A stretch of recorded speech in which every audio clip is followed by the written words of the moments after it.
所以除了我，不会跟任何女人这样的。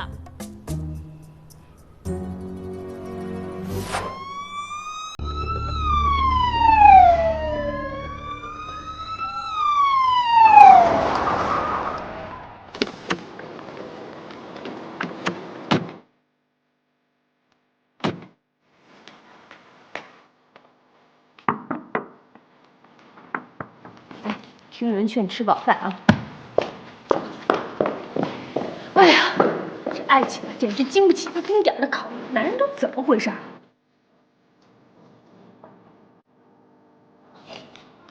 你好，警察同志，我们今天暂停营业，您要吃饭的话，马场周围还有几个不错的餐厅。我们不是来吃饭的，我们是来办案的。对不起，我要进去了解一下情况，请您配合一下。哦，好，请进。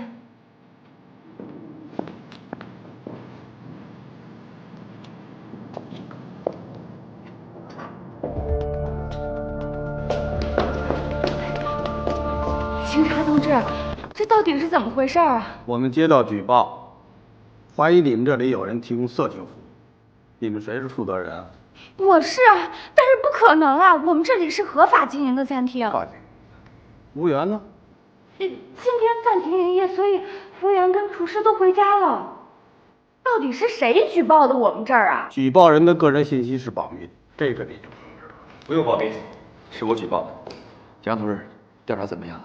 正在进行。走吧，带我们进去看看吧。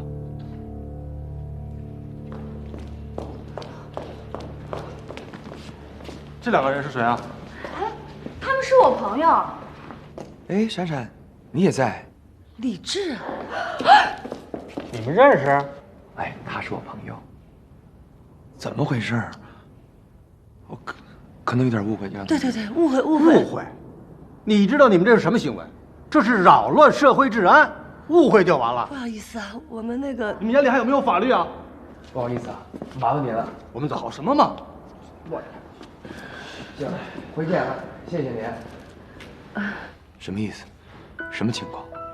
不是我的两个女朋友，他们跟你开了个小玩笑。开玩笑？有这么开玩笑的吗？主要是他们不放心我，所以想考验一下你。考验我，雷闪闪，你太过分了！